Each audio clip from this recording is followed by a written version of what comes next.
Bread, president, ये आप क्या कर रहे हैं? जल्दी कीजिए, उठिए उठिए।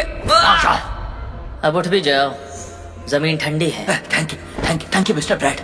तुम कुछ कह रहे थे, मेरे साथ क्या करने वाले थे तुम? मैंने ठीक से सुना नहीं। मिस्टर ब्रैड, आपने गलत समझ लिया, आपको गलत फहमी हुई। अगर आप कहें तो मैं कुछ भी नहीं बोलूंगा, चाहे क्लब के खिलाफ जाना पड़े, मैं बिल्कुल चुप रहूंगा। लेनन, ये लेनन ब्रैड से इतना डरा हुआ क्यों है? पिछली बार भी ऐसा ही था। ब्रैड जो भी बोलता था लेनन उसे मानता था। इसने ब्रैड को अपना बिजनेस कार्ड भी दिया था क्योंकि उसने उसकी जान बख्श दी थी। तुम्हारे लोग कितने जहरीले हैं, ये कोई गलत फहमी नहीं है। अगर ऐसा है तो इसे मुझ पे छोड़ दीजिए। सुनो, इस ट्रेंटन बेवकूफ को ले जाओ और इसकी हड्डी पसली तोड़ दो। मुझे माफ कर दीजिए प्रेसिडेंट, मैं ड्रैगन क्लब की सालों से सेवा कर रहा हूँ। दादाजी, कहीं ऐसा तो नहीं कि ब्रैड को लेनन का कोई सीक्रेट पता हो इसलिए? नहीं, लेनन जैसा सुप्रीम मास्टर कभी भी अपने सीक्रेट्स लोगों को नहीं पता लगने देगा। वो बहुत ही माहिर और चालाक है। आप ज्यादा सोच रहे हैं। ब्रैड बहुत ताकतवर है। लेनन चाहे जितना भी पावरफुल क्यों ना हो जाए, ब्रैड के सामने कुछ भी नहीं। ऐसा कैसे हो सकता है?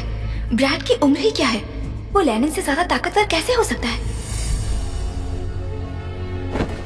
मिस्टर ब्रैड, ये बेवकूफ हावर्ड भी आपकी बेइज्जती करता है। मैं इसकी भी टांग तोड़वा दूंगा।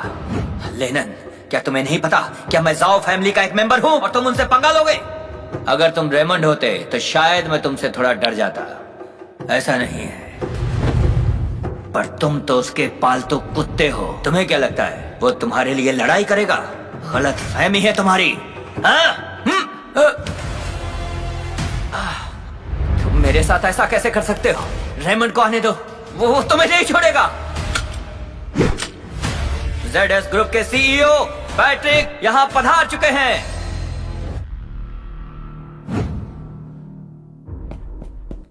पैट्रिक, ड्रैगन क्लब अब जोन्स फैमिली के साथ मिलकर जाओ फैमिली के साथ लड़ना चाहता है। लेनन ने मुझे मारा, ये तो साफ साफ जाओ फैमिली की बेइज्जती है। पैट्रिक, हॉबर्ट ने जो कहा वो सच है। ब्रैड और जोन्स फैमिली जाओ फैमिली के लोगों की बेइज्जती कर रहे हैं। तुमसे एक छोटा सा केस भी हैंडल नहीं होता। दफा हो जाओ, मैं देखता हूँ। जाओ फैमिली इन्वेस्टमेंट सेमिनार में आपका स्वागत है। आज हम आप लोगों में से किसी एक को चुनेंगे जो सेंट्रल सिटी के अलग अलग कारोबार संभालेगा। इसमें सभी लोग हमारा सहयोग करें। एक एक बिजनेस पूरी जिम्मेदारी से संभालना होगा, ठीक है? सर, मैं तैयार हूँ। JW ग्रुप 100 करोड़ देने के लिए तैयार है। हम 200 करोड़ देंगे, हमें एक मौका दीजिए। हम ZS के साथ कोलैबोरेट नहीं करना चाहते हैं। तुम यहाँ से चले जाओ, ये काफी खतरनाक है। हम यहीं पर हैं। अगर हम बात नहीं करेंगे तो हमारा ही नुकसान होगा। पर आप लोगों की ईमानदारी देख के मुझे अच्छा लगा। मैंने फैसला किया है कि JS ग्रुप को अपना पार्टनर बनाएंगे। JS ग्रुप, हम आपको अपना पार्टनर बनाने के लिए इनवाइट करते हैं।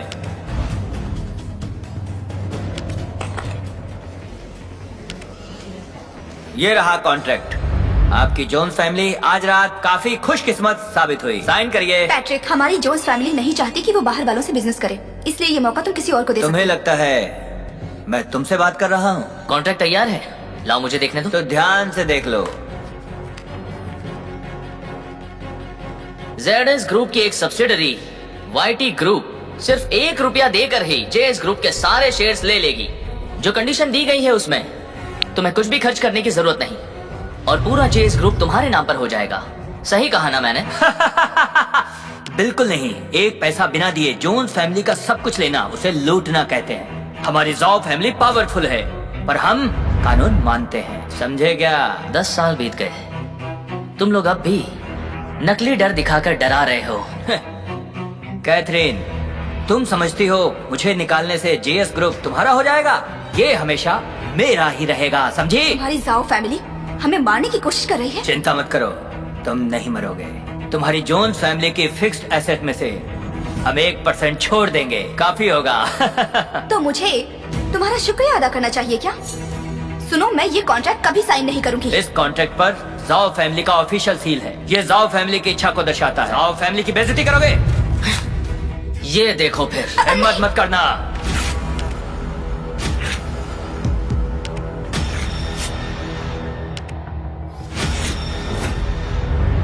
तुम्हारी जाओ फैमिली की इच्छा मेरे लिए कोई मायने नहीं रखती। जीना मुश्किल हो जाएगा। पैट्रिक तो बस जाओ फैमिली का सेकंड ऑप्शन है। अभी 30 का ही है, लेकिन वो ग्रैंड मास्टर के लेवल तक पहुंच चुका है। ये है जाओ फैमिली की बुनियाद। दादाजी, ब्रैड को बचा लीजिए।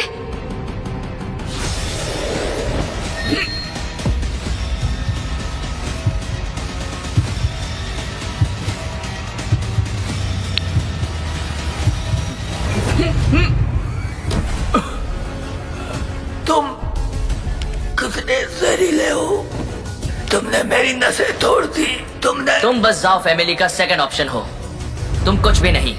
तुम्हें मारना भी मेरी तौहीन है। असली वारिस बाहर नहीं आता, बस अपने गुंडों को आगे भेजता है। उससे कहो कि बाहर आए। क्या ये आदमी पागल है? इसने जाओ फैमिली की बेइज्जती की, जाओ फैमिली के वारिस को चोट पहुंचाई। उसने सीधे सीधे धमकी दी है। कितना घमंडी है ये। की काबिलियत देख लो, जवान और कामयाब है। अभी तक दुनिया का असली रूप नहीं देखा। चाहे कितना भी सक्सेसफुल हो, बिना सोचे समझे काम नहीं कर सकता। जाओ फैमिली जैसे एक ताकतवर खानदान को कोई चैलेंज नहीं कर सकता। जो करेगा वो मरेगा। चाहे पैट्रिक जाओ का सेकंड ऑप्शन ही क्यों ना हो, वो भी जाओ फैमिली का ही हिस्सा है। उसे अपाहिज क्यों किया? ऐसा करके तुमने खतरा और बढ़ा दिया है। तुम्हें पता है अगर जाओ फैमिली नाराज हो गई तो वो हम सबको मार देंगे। ऐसा तो सिर्फ जाओ फैमिली के साथ होगा। इस खतरे के वक्त फेंकना बंद करो। चाहे तुम एक ग्रैंड मास्टर को हरा दो, लेकिन उनके पास कई सारे ग्रैंड मास्टर्स। तुम समझ रहे हो ना? मेरी बात सुनो, दादाजी और पापा को लेकर हम विदेश चलते हैं। वहाँ जाकर हम एक नई शुरुआत करते हैं। तुमने जाओ फैमिली को बेइज्जत किया और जाना चाहते हो? घबराओ मत, कोई प्रॉब्लम आएगी तो मैं संभाल लूंगा। तुम अभी भी नहीं समझ रहे हो कि सिचुएशन कितनी सीरियस है। ब्रैड ने इस बार जोश में गलत कर दिया, पर सच तो यह है कि ब्रैड ने गलत नहीं किया। जाओ फैमिली की छुरी पहले से ही हमारी गर्दन पर थी। अगर हमने उन्हें अभी नहीं रोका तो हमें कभी भी काट सकते हैं। जाओ फैमिली से लड़ना पत्थर पर सर मारने जैसा है। ब्रैड ने कहा वो जाओ फैमिली से नहीं डरता, वो तो अभी नादान है। तुम तो समझदारी दिखाओ, तुम तो जानते ही हो जाओ फैमिली ताकतवर है। पापा, ब्रैड में थोड़ा विश्वास रखो, ठीक है? ब्रैड को हराया नहीं जा सकता। और हाँ, हम अकेले नहीं है पापा।